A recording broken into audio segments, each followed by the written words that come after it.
हिवाळ्याच्या गारठ्यात पहाटेचा मंद वारा हलका थंडीचा स्पर्श घेऊन आला होता.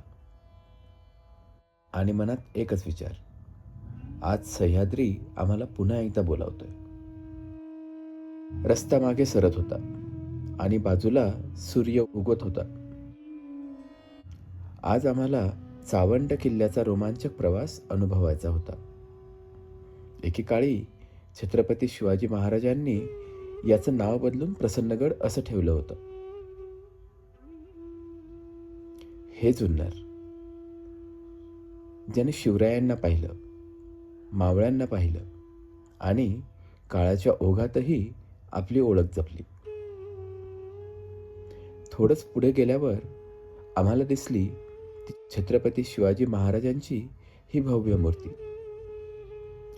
मनात एक अभिमान दाटून आला. जुन्नरच्या पलीकडे थोडं पुढे गेल्यावर दूरवर चावंडचा डोंगर दिसू लागतो. भव्य, शांत आणि तरीही तुमच्याकडे पाहत एक हाक देणारा. थोडं पुढे जाताच चावंड किल्ल्याकडे घेऊन जाणारी एक कमान दिसली आणि हर हर महादेव असा छोटासा नादच मनात झाला. त्या मुख्य कमानीतून आम्ही आत प्रवेश केला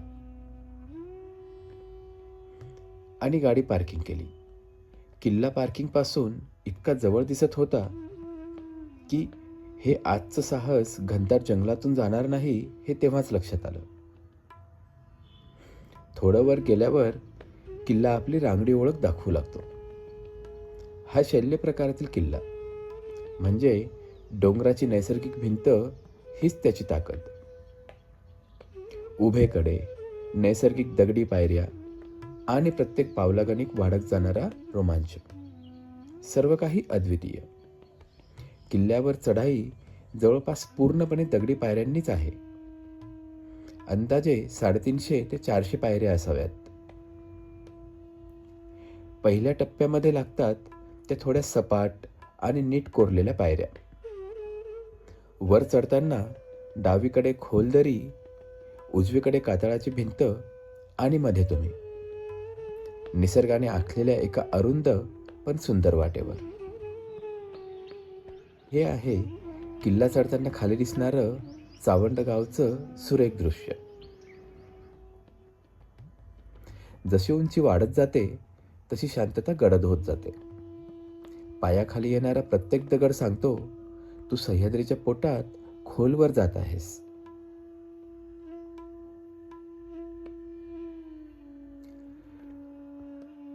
हा आहे मधला टप्पा, थोडासा अवघड, जिथे पायऱ्या तुटलेल्या, खूप अरुंद आणि पाय ठेवायला जागाही कमी. परंतु येथे असलेल्या मजबूत स्टील रेलिंगमुळे तो भाग सुरक्षितपणे पार करता आला. कदाचित ते रेलिंग नसते तर तो भाग नक्कीच अवघड ठरला असता. कधी कधी भीती वाटते, पण मजाही तितकीच वाढत जाते.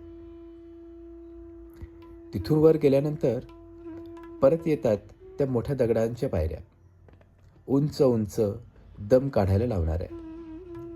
पण धोका नाही, फक्त मेहनत आहे हे अनुभवात जाणवत होतं.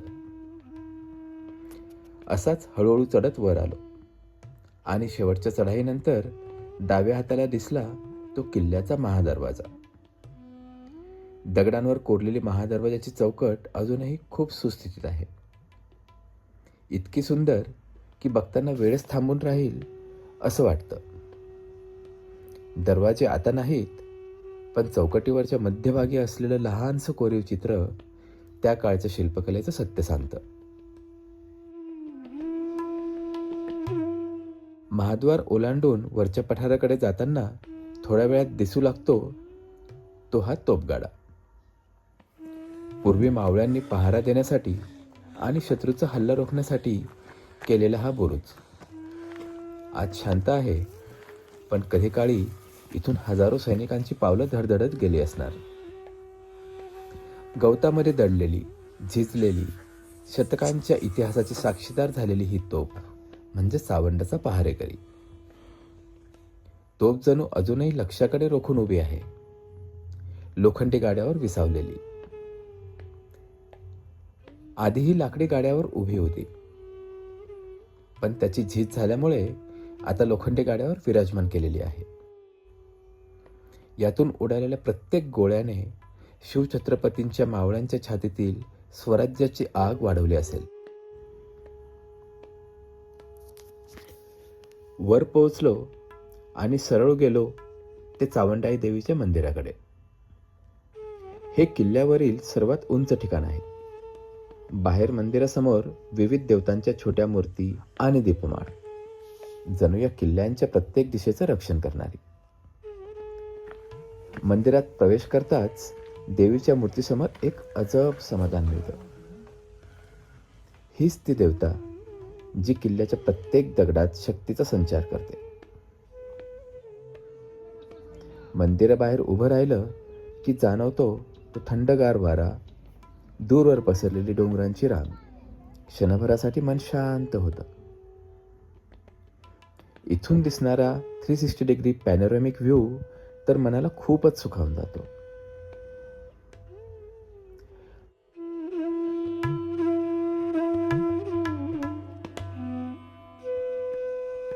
मंदिरावरून खाली उतरलो आणि गेलो ते पुष्करणीकडे. हिरव्या पाण्यानं भरलेली, अर्धवट कोसळलेली, पण प्राचीन जलतंत्रज्ञानाची खूण सांगणारी. जणू काळातूनच कोरलेलं हे एक महाकाय जलकुंड. पायऱ्यांसह खाली उतरायची व्यवस्था आणि थंडगार हिरवं पाणी. या पुष्करणीची रचना अत्यंत बुद्धिमत्तेने करण्यात आली आहे. पुष्करणीच्या एका बाजूला काही कोरीव रचनाही पाहायला मिळतात. यात शिवलिंग सुद्धा आहे. पुष्करणीच्या समोरच आहे ते हे एक जुने शिवमंदिर. पूर्णपणे ढासळलेलं बांधकाम आणि नंतरची इंग्रजांची तोडफोड ही चिन्ह आजही शांतपणे तिथला इतिहास सांगतात. हे प्राचीन शिवमंदिर चावंड किल्ल्याचं एक हळवं, गंभीर आणि आध्यात्मिक ठिकाण. मंदिर फार मोठं नाही, भिंती पडलेल्या, छत कोसळलेलं, परंतु त्या भग्नतेतही एक दिव्य तेज आहे. शिवलिंग आणि नंदी शेकडो वर्षांच्या वाऱ्याने, पावसाने झिजलेले आहेत. शिवलिंग जरी झिजलेलं असलं तरी त्याच्यातील महादेवाचं पावित्र्य कमी झालेलं नाही. आणि हा शिवाचा नंदी समोर शांत बसलेला, अंग झिजलेलं, तुटलेलं, पण तरीही त्याची महादेवावरची भक्ती मात्र आजही जिवंत आहे. वाऱ्याने, पावसाने आणि काळाने शतकानुशतकं त्यांना कुरतडून टाकलंय, पण या भग्नतेतही एक दिव्यता आहे. येथे काही क्षण बसलं की मनातला गोंधळ विरून जातो. जणू काही या दगडातील शांत ओंकार तुम्हाला आतून प्रसन्नता देतो. यातून थोडं पुढे गेल्यावर एक खास गोष्ट दिसली. दगडात कोरलेले प्राचीन शौचालय. त्या काळातील लोक किती शिस्तप्रिय आणि बांधकामात किती बारकाई वापरत असतील याचा पुरावा म्हणजे हा छोटासा दगडी कोपरा.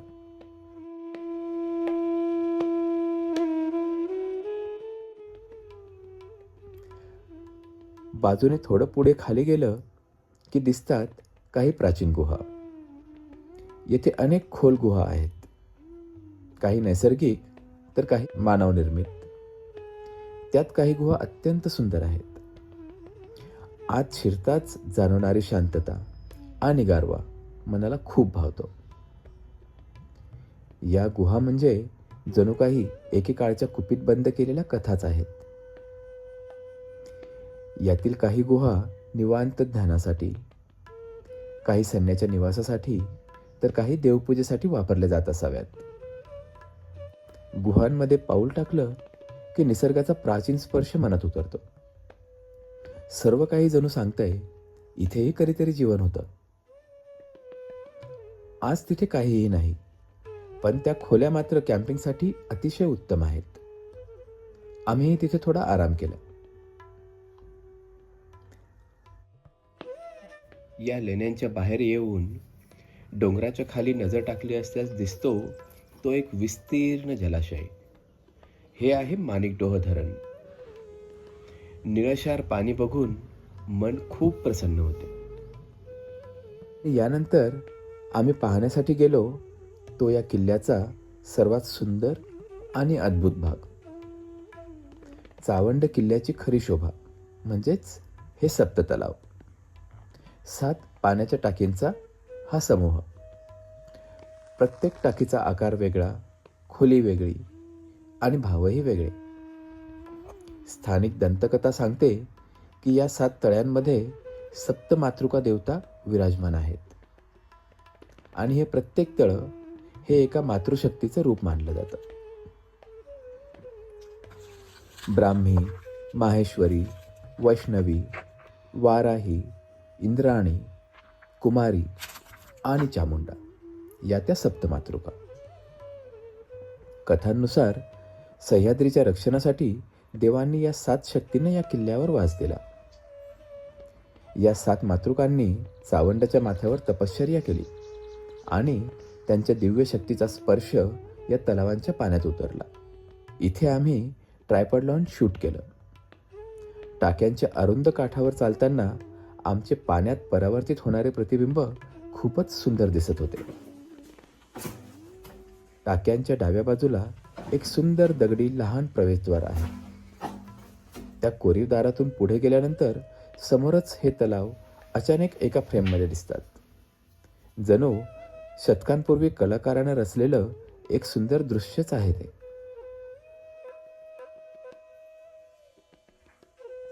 जुन्या काळात पुष्करणी आणि सप्तमातृका तलाव यातील पाण्यातूनच गडावरील सैनिकांचा संपूर्ण पाण्याचा पुरवठा केला जात असावा.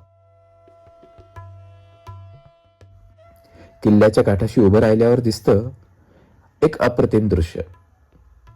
माळशेज, शिवनेरी, हरिश्चंद्रगड आणि अशा अनेक किल्ल्यांची सलग रांग. जणू शिवकालीन इतिहास पुन्हा डोळ्यासमोर उभा राहतो. हवेत गारवा आणि मनाच्या आत एक खोल शांतता. आता वेळ होती खाली उतरण्याची. महाद्वारातून बाहेर येऊन मोठ्या दगडी पायऱ्या उतरत असतानाच 100-150 जणांचा एक समूह वर येताना दिसला. मधल्या टप्प्यामधील रस्ता अरुंद असल्यामुळे आम्ही पहिले त्यांना वर चढू दिले. अनेक कुटुंबे या समूहामध्ये या गडावरचा अनुभव घेण्यासाठी आलेली होती. लहान मुले, मुली, महिला, पुरुष आणि काही वयस्कर गृहस्थांना इतक्या उत्साहाने हा किल्ला पाहायला आलेले बघून खूप छान वाटले. त्यानंतर आम्ही खाली उतरायला सुरुवात केली. गावाजवळ पोहोचेपर्यंत सूर्य बराच वर गेला होता, पण डोंगराची सावली अजूनही आमच्या सोबत होती. उतरताना किल्ल्यापाशी वळून शेवटचा एक कटाक्ष टाकला आणि मनात एकच विचार आला. चावंड किल्ला मोठा नाही, पण त्याचं महत्त्व खूप मोठं आहे. येथील इतिहास, श्रद्धा, निसर्ग आणि शांती सगळं काही एका दिवसात अनुभवायला मिळतं. आणि अशा ठिकाणी येणं म्हणजे फक्त ट्रेक नाही, तर तो स्वतःला भेटण्याचा एक मार्गच आहे.